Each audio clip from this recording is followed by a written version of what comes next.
dengan Prabowo kita sudah mengingatkan memang bahwa sepertinya Prabowo ini terpenjara oleh Joko Widodo. Tapi dalam analisis saya yang sering terjadi bahwa ini saya bagaikan Prabowo memakan bubur panas yang saya melihat semakin hari semakin agak menjauh dari rezim dari geng SOP Solo Oligarki Party. Nah, sehingga di reshuffle kemarin saya menyatakan bahwa Pak Prabowo sudah memiliki 5 sendok untuk memakan bubur panas tersebut. Pertama adalah Jamari Caniago yang diangkat sebagai Menko Polkam. Ingat, Polkam ini mengendalikan kepolisian, Kementerian Pertahanan, dan TNI. Nah, yang paling penting di sini adalah kepolisian. Nah, Jamari Caniago, bagi yang belum paham, Jamari Caniago ini adalah orang bekas komandannya Pak Prabowo. Dia 3 tahun di atas Pak Prabowo.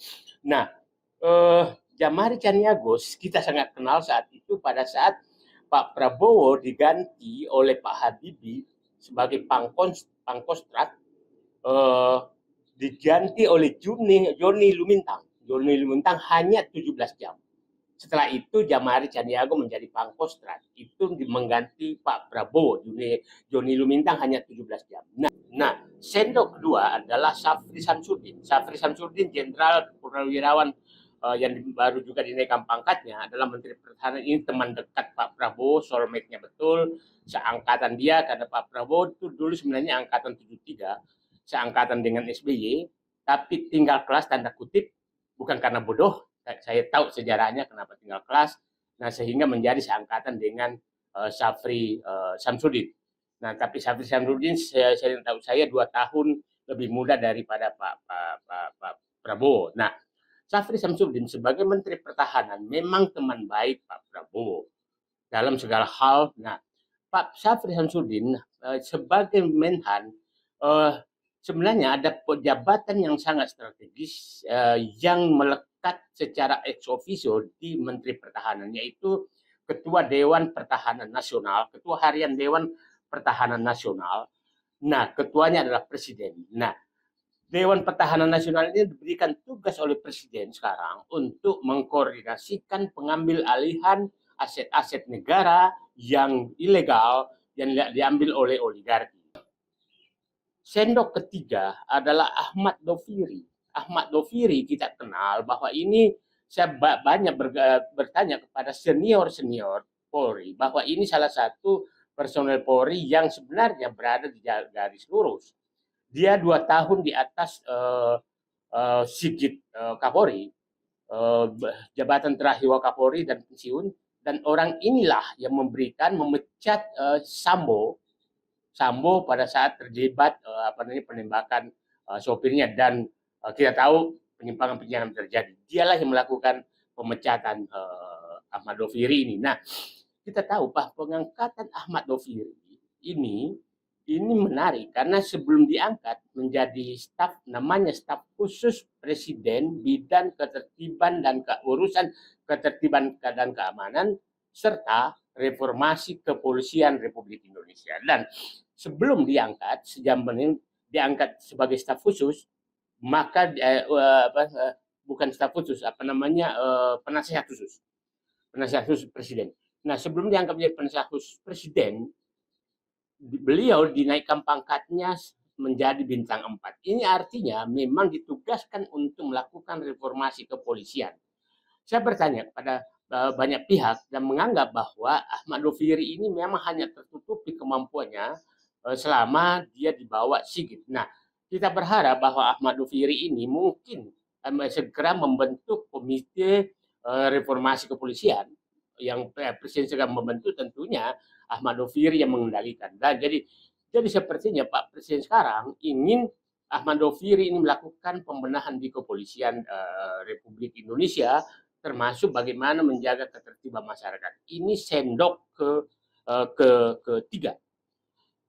Sendok keempat, Pak Presiden sekarang adalah Purbaya, Menteri Keuangan. Purbaya ini sebenarnya istilah saya membuka kotak Pandora kesalahan monopoli kebenaran kebijakan ekonomi yang dibuat oleh rezim pemikiran Sri Mulyani selama lebih 20 tahun yang faktanya betul-betul merusak, tidak memberikan perbaikan apapun terhadap ekonomi Indonesia. Pasti pihak lain membantah. Saya ingin memberikan bukti bahwa sejak Sri Mulyani menjadi presiden sampai sekarang, utang naik itu dari 1.400 triliun menjadi 10.000 triliun utang pemerintah.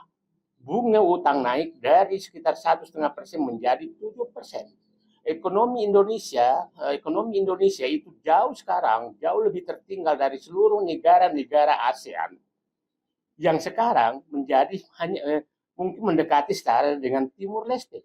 Dan padahal pada saat Sri Mulyani masuk sebagai menteri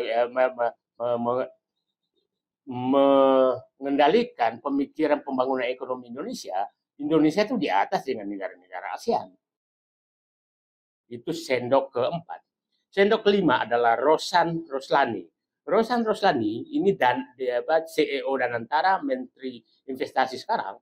Dengan diberhentikannya Erick Thohir, maka artinya BUMN itu betul sekarang di bawah komando Danantara. Nah, sehingga Rosan kita harap betul-betul menjadi sendok kelima menyelesaikan masalah rusaknya BUMN oleh rezim Jokowi dan Erick Thohir dan Sri Mulyani karena betul-betul dirusak sama dia. Dan saya pikir pemberhentian Erick Thohir sebagai Menteri BUMN dan dijadikan Menpora itu tujuan Prabowo adalah untuk agar kendali BUMN betul-betul di tangan satu orang. Karena kita tahu bahwa pintu masuk kerusakan BUMN sampai sekarang, walaupun Danantara sudah ada, adalah Erick Thohir. Erick Thohir lah pintu masuk, geng Solo semua masuk menjadi komisaris BUMN dengan gaji yang miliaran rupiah. Itulah pintu. Jadi pintu ini betul-betul ditutup oleh Prabowo. Nah, orang bertanya, Rosan ini kan tim suksesnya Gibran sama Prabowo. Apakah orang ini geng Solo? Saya menyatakan, saya kenal beliau. Beliau adalah profesional. Nah, saya pikir Pak Prabowo juga tidak mungkin sembarangan mengangkat dua tempat, Menteri Investasi dan kepala dan CEO Danantara.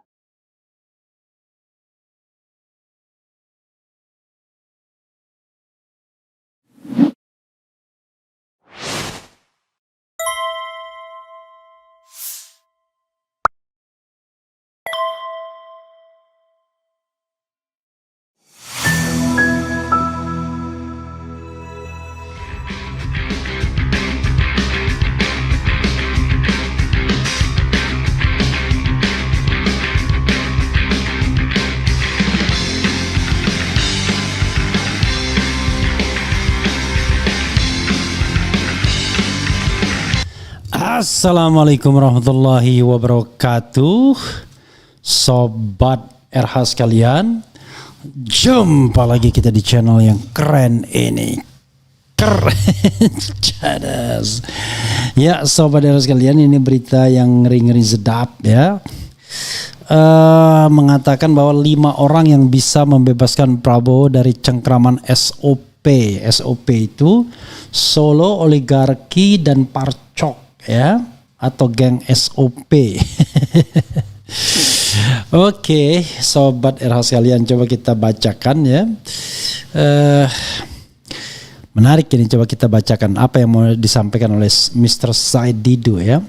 Sebagaimana dilansir oleh Jakarta1.com. Jakarta1.com, pengamat politik Muhammad Said Didu mengungkap strategi Presiden Prabowo dalam membebaskan diri dari cengkraman geng Solo Oligarki Parcok, geng SOP yang selama ini mengendalikan pemerintahan. Dalam analisisnya, Said Didu mengibaratkan perjuangan Prabowo seperti memakan bubur panas yang harus dimulai dari pinggir, tidak langsung dari tengah agar tidak membakar lidah. Menurutnya, Prabowo kini telah memiliki 5 sendok strategis untuk menghabisi geng SOP. 5 sendok itu adalah: pertama, Jamari Caniago. Didu sebut Menko Polkam ini untuk mengendalikan kepolisian. Pengangkatan mantan komandan Prabowo sebagai Pengangkatan mantan komandan Prabowo sebagai Menko Polkam dinilai langkah cerdas. Jamari Caniago yang dulu memecat Prabowo sebagai Jenderal TNI kini justru menjadi kepercayaan Prabowo untuk membenahi kepolisian, kata Said Didu di kanal YouTube-nya yang diunggah Kamis. Kedua adalah Menhan Safri Samsudin. Didu sebut sebagai sendok kedua untuk merebut aset negara. Menteri Pertahanan Menhan yang juga teman dekat Prabowo ini diberi tugas strategis mengambil alih aset-aset negara yang dikuasai oligarki secara ilegal. Target utama 5 juta hektar kebun kelapa sawit ilegal dan 4,3 juta hektar tambang ilegal, kata Didu. Ketiga adalah Ahmad Doviri. Didu sebut sebagai sendok ketiga reformasi kepolisian. Mantan ex-Wakapolri yang memecat Sambo ini ditunjuk sebagai penasihat khusus untuk reformasi kepolisian. Sinyal kuat Prabowo ingin membersihkan kepolisian dari dalam, kata Said Didu. Adapun sendok keempat adalah Purbaya. Ia disebut akan membuka kotak Pandora. Menteri Keuangan baru ini diharapkan membongkar monopoli kebenaran kebijakan ekonomi Sri Mulyani yang dinilai telah merusak perekonomian Indonesia selama 20 tahun lebih. Terakhir sebagai sendok kelima adalah Roslani. Ia akan membenahi BUMN. Dengan pemberhentian Erick Thohir, kendali BUMN kini sepenuhnya berada di tangan Danantara di bawah komando Roslani untuk menutup pintu masuk geng Solo ke BUMN, kata Didu. Kendati begitu, kata Didu, Prabowo masih membutuhkan 2 sendok lagi untuk menuntaskan bubur panas SOP, yaitu sendok penegakan hukum. Posisi Menteri Hukum masih lemah dengan Yusril Iza Mahendra yang dinilainya sangat susah dipegang dan sering berubah pendirian, dan sendok pemberantasan korupsi. Jaksa Agung Burhanuddin dan KPK masih menggunakan sendok lama yang merupakan bagian dari geng Solo. Said Didu mencatat beberapa jendela geng SOP yang sudah ditutup Prabowo.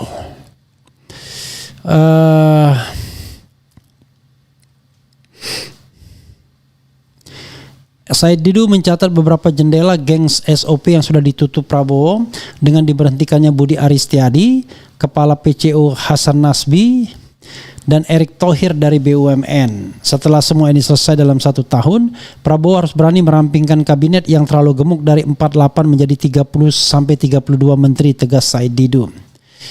Ia juga menyoroti masih adanya bumbu-bumbu Jokowi dalam kabinet seperti Bahlil Lahadalia dan Zulkifli Hasan yang berpotensi mengganggu agenda reformasi Prabowo. Didu mengingatkan bahwa sejak Prabowo mulai mengganti geng Solo, banyak pendukung palsu yang mulai memaki-maki presiden. Mereka bukan pendukung Prabowo tapi pendukung Jokowi dan Gibran, tegasnya. Pengamat senior ini berharap dalam tahun kedua kepemimpinannya Prabowo dapat fokus menata kehidupan politik dengan merevisi undang-undang partai politik untuk mengembalikan kedaulatan kepada rakyat. Sistem politik sekarang sudah merusak bangsa dan negara. Perusak terbesar adalah partai politik dan politisi, tutup Said Didu dalam analisisnya. Dan hari ini kita mendengar bahwa Hasan Nasbi diangkat sebagai sebagai komisaris Pertamina. Jadi sebenarnya serius apa enggak ya? Ini jabatannya komisaris atau komisaris utama ya, komisaris ya. Jadi itulah yang terjadi ya. Sementara orang yang menuding-nuding menikmati jabatannya. Sebagai contoh Ade Armando, ya kan, komisaris tapi bisa nuding-nuding orang. Analisa Ade Armando, pihak yang backingi isu ijazah Jokowi Gibran adalah PDIP hingga pendukung Anies. Coba bayangkan ya, seorang komisaris bisa begitu ya. Komisaris Pertamina, ini breaking news ya. Ini Hasan Nasbi jadi komisaris Pertamina. Jadi apakah analisis Said Didu itu benar atau sebenarnya tidak ada perubahan? Ya, jadi dipecatnya Erick Thohir bukan karena dia geng Solo, tapi dia tidak bisa dipegang oleh Prabowo atau Prabowo ingin memasukkan orangnya sendiri, kan begitu. Sebagai komisaris PT Pertamina, ya kan, pada minggu sudah masuk dalam daftar komisaris di situs resmi Pertamina. Ditunjuk sebagai komisaris Pertamina berdasarkan keputusan Menteri BUMN dan Direktur Utama PT Danantara Asset Management selaku pemegang saham PT Pertamina, ya. Siapa Menteri BUMN-nya, ya? Vice President Corporate Communication Pertamina Fajar Joko Santoso mengamini hal ini. Mengacu salinan keputusan para pemegang saham perusahaan, Bapak Hasan Nasbi ditetapkan sebagai komisaris PT Pertamina per tanggal 11 September 2025, katanya lewat pesan tertulis. Pertamina juga melampirkan profil Hasan Nasbi. Ia lahir di Bukit Tinggi, Sumatera Barat pada 11 Oktober 1979.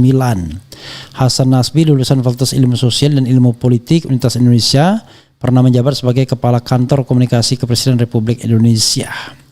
Hasan Nasbi menjadi komisaris Pertamina bersama dengan Muhammad Iriawan, Todo Tua Pasaribu, ya, yang wakil menteri Heru Pambudi, Bambang Suswantoro, Condro Kirono, Nani Sudaryati Deyang, dan Raden Ajeng Sondaryani. Makin banyak aja, ya.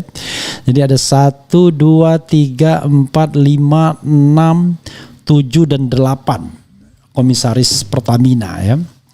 Jadi sahabat era sekalian, apakah benar klaim Said Didu, ya? Apakah pengangkatan Hasan Nasbi sebagai Pertamina sebagai komisaris Pertamina sudah menggambarkan bahwa geng SOP sudah mau dihabisin? I don't know exactly. Ya, kadang-kadang tidak semudah itu, ya. Yang jelas yang dihabisi itu adalah mereka yang terkait dengan PDIP itu yang dihabisi, ya. Ada Budi Gunawan, ada Wakil Menteri Kehutanan, ada Kepala LKPP, ya. Tetapi yang terakhir yang terkait geng Solo, Budi Ari wajar diganti karena dia terlibat judol, ya, langsung maupun tidak langsung. Kemudian Dito Aryo Tejo terlibat BTS. Apalagi Sri Mulyani memang sudah mau mengundurkan diri. Hasan Nasbi memang dianggap tidak mampu dan lain sebagainya. Tetapi Bahlil masih ada di sana, ya. Erlangga Hartarto masih ada di sana. Raja Juli Antoni masih ada di sana. Tapi jadi banyak geng-geng Solo yang sesungguhnya masih ada di kekuasaan. Jadi tidak selamanya benar sendok menyendok bubur panas ini, ya. Maka kita ke depan kita harus siap-siap saja dengan analisis bahwa Prabowo barangkali bukanlah yang seperti yang kita pikirkan, ya. Prabowo adalah presiden yang mau berkompromi dengan geng Solo, atau kalaupun kemudian ingin menunjuk orang-orangnya, ya lama negosiasinya. Hasan Nasbi dihilangkan tapi dimasukkan ke Pertamina. Ya, mungkin Hasan Nasbi lebih bersyukur jadi komisaris Pertamina ketimbang menjadi kepala PCO, ya, Presidential Communication Office, ya, di bawah tekanan yang terus-menerus. Kalau Pertamina gaji besar, nggak ada tekanannya. Jadi sobat era sekalian, itu sama seperti menteri yang menjadi komisaris mandiri, menteri olahraga yang dari Golkar itu lebih memilih menjadi komisaris mandiri, yang menjabat wakil ketua umum PSSI, ya, entah masih apa enggak gitu, ya. Begitulah sobat RH sekalian, ya, mau diapakan lagi. Jadi ke depan, ya, kita menganalisis berdasarkan apa yang ada saja. Peta posisinya hari ini begini, ya, kita ungkapkan. Jadi kalau hari ini Erick Thohir digeser ke Menteri Pemuda dan Olahraga. Bukan karena dia geng Solo menurut saya, tetapi karena memang Prabowo ingin betul menguasai BUMN dengan danantaranya, sehingga tidak ada yang namanya dual loyalitas. Jadi adanya mono loyalitas. Tetapi bisa juga apakah Erick Thohir dengan Jokowi patuh? Saya kira enggak juga, ya. Sebagai seorang profesional Erick Thohir patuh dengan dirinya sendiri, patuh dengan kepentingannya sendiri. Buktinya dia berkampanye untuk menjadi calon presiden atau wakil presiden. Kemudian jangan-jangan yang menandatangani pengangkat Hasan Nasbi siapa? Doni Oskaria. Doni Oskaria juga ada kaitannya dengan geng Solo. Nanti kita lihatlah apakah betul ya analisis sendok-sendok itu. Kalau Jamari Caniago ya mungkin tidak ada kaitannya sama geng Solo. Yang kedua kalau Safri Samsudin ya.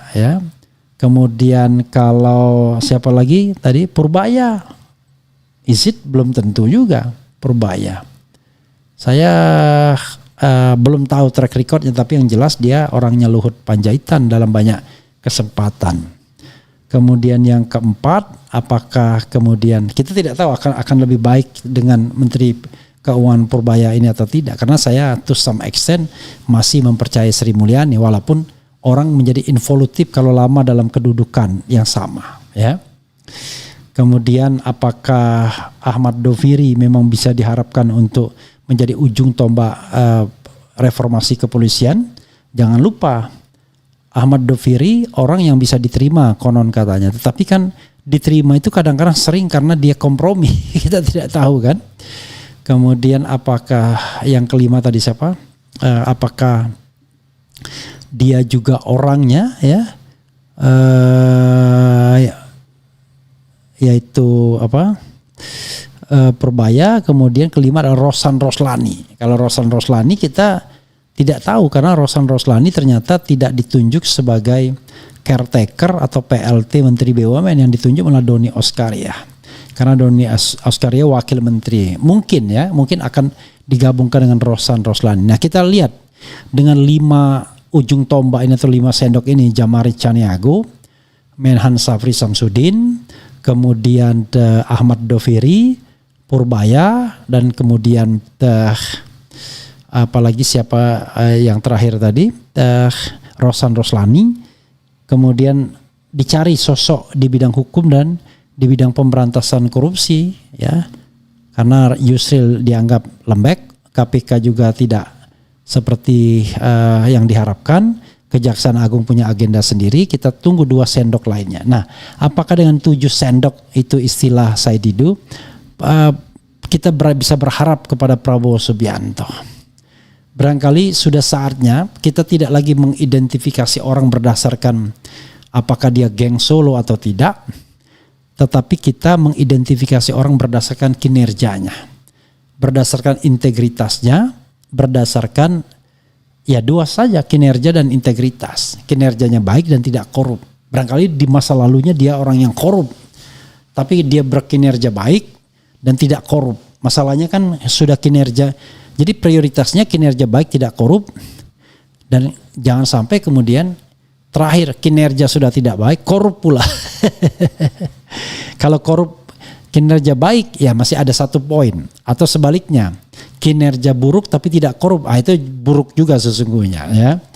Jadi saudara sekalian, nanti kita tunggulah apakah sendok menyendok ini memang benar, ataukah sesungguhnya kita harus rela melihat Prabowo Subianto sesungguhnya presiden yang serba ragu, pemimpin yang tidak jelas, pemimpin yang banyak omon-omon saja, atau memang betul-betul macan Asia dan sekarang sudah siap mengaum setelah 1 tahun masa kepresidenannya. Tapi kok macan ngaumnya lama. Macan kok bernegosiasi, berkompromi. Harusnya dari awal orang-orang yang terindikasi korup itu tidak diangkat dong. Ya, tidak boleh didikte oleh geng Solo. Tapi whatever it is, kita akan lihat ya. Mudah-mudahan arah pemerintahan makin baik. Ya. Mudah-mudahan para pencoleng makin berkurang di seputar kekuasaan, atau sebaliknya ternyata kita harus rela melihat bahwa negeri ini biasa-biasa sajalah. Nanti setelah 5 tahun berkuasa ya hanya para penjilat yang mengatakan dia berhasil. Tapi orang secara objektif nggak bisa mengatakan berhasil seperti kepada Jokowi. Tanyalah kepada ekonom dan lain sebagainya yang memiliki indikator angka dan data. Nggak ada yang bilang baik. Tetapi kalau ditanyakan pada penjilat, semuanya akan mengatakan baik-baik saja. Nah, mudah-mudahan di akhir pemerintahan yang mengatakan Prabowo baik itu orang yang dengan fakta dan data, bukan orang yang ingin menjilat ya, agar diikutkan dalam pemerintahan. Begitu sobat era sekalian. Coba kita bacakan ya sedikit ya. Yang jadi tanda tanya, siapa think tanknya PPS ini? Ada enggak ya? Pak Prabowo Subianto. Alasan mengada-ngada Prabowo diatur Jokowi yang benar, semua keputusan di negara ini ya Presiden Prabowo, yaitu secara formalnya, tetapi kan informalnya kan kita tahu lah, politik itu tidak berada di ruang hampa ya. Kepemimpinan Pak Prabowo sangat-sangat diragukan selagi yang diduga termul-termul masih ada di dalam lingkaran istana. Mohon maaf, kami dari pihak RSJ telah kehilangan pasien. Terima kasih infonya. Maksud Anda saya Didu atau Prabowo ya? Kemudian Bowo nggak pro orang miskin. Berharap hujan dari langit, air di tempayan dicurahkan. Geng Solo dan geng Kertanegara sama saja. Ini semua cuma permainan politik Mulyono dan Prabowo. Hidup Jokowi. Kemudian pembenci Pak Jokowi, ayo kumpul di sini. Hahaha. Apalagi ini ya. Lama-lama saya benci. Tapi bukan benci sama Jokowi, tapi benci dengan orang yang dungu ya kan, yang bodoh ya kan, yang tidak bisa melihat masalah bangsa, tetapi hanya melihat dari sisi yang seolah-olah manusia itu tidak ada yang bisa objektif ya. Siapapun pejabat dan presidennya sama saja karena sistem yang ngaco. Ya, ini lebih baik ini komentarnya ya. Ungkap pembunuhan berencana KM50, apakah ada geng Solo? Menurut kalian hal paling mengerikan di dunia ini apa? Kalau menurutku hal paling mengerikan di dunia ini yaitu kebodohan. Why? Lihat zaman perang 1, 2, 3 itu semua berawal dari kebodohan ya. Perang dunia maksudnya ya. Reshuffle hanya ngasih kerjaan pada orang-orang kaya. Kata Andi Azwan orang Jokowi semalam di CNN. Apa maksudnya? Solusinya 98 jilid 2. Kenapa yang masih berpikir Prabowo itu menyingkirkan geng Solo? Tidak, mereka itu berteman. Oke. Good save Pang ya. Kemudian banyak yang harus dinyah dari istana. Kita tunggu tanggal mainnya Wowo. Jika masih disimpan harus diduga Wowo juga termul mungkin ya. Apalagi nih. Yusril bilang baling-baling di atas bukit kemana arah angin atau penguasa biar dia diangkat menjadi pejabat. Hahaha. Betul ucapan Ferry Hamsari, bukan Ferry Hamsari, Ferry Amsari ya, FARI ya, Amsari bukan Hamsari. Dia nggak paham tata negara dan tata pemerintahan yang baik. Pak Anies akan tukar ke sistem khilafah yang bukan demokrasi apalagi. Macan tapi sama Matutina takut ya. Yang harus kita lawan adalah kebodohan. Assalamualaikum Babang Tri, jadi bintang tamu dong. Oke, kasihan Gatot enggak ditanggapin sama presiden. Hahaha, sakitnya minta ampun. ini hanya orang bodoh aja ya. Hanya orang yang dipikirnya jabatan itu enak ya. Kemudian yang sering teriak NKRI harga mati, pasukannya sepi, bosnya udah mau dihukum mati. Kemudian I love Pak Jokowi dan Mas Gibran ya. Oke, boleh aja ya. Bang Sambo itu beneran di penjara enggak? Kalau ya iya di mana dan mana buktinya? Baca semua toh, haha, panas ya kamu Refli. Aduh, ampun dengan orang-orang yang tak jelas ini ya. Tapi ya itulah ya dinamika demokrasi. Yang paling penting dalam demokrasi itu sebenarnya Anda harus menjadi orang pandai. Pandai bisa berargumentasi dan pandai menolak argumentasi ya, bukan pandai memaki aja, juru maki gitu. Begitu saja sobat sekalian ya. Saya harus hidup teratur sekarang karena sedang mengarah kepada hal-hal yang jauh lebih sehat. Mudah-mudahan ya, doakan saja. Wassalamualaikum warahmatullahi wabarakatuh. Keren, cerdas. Cia.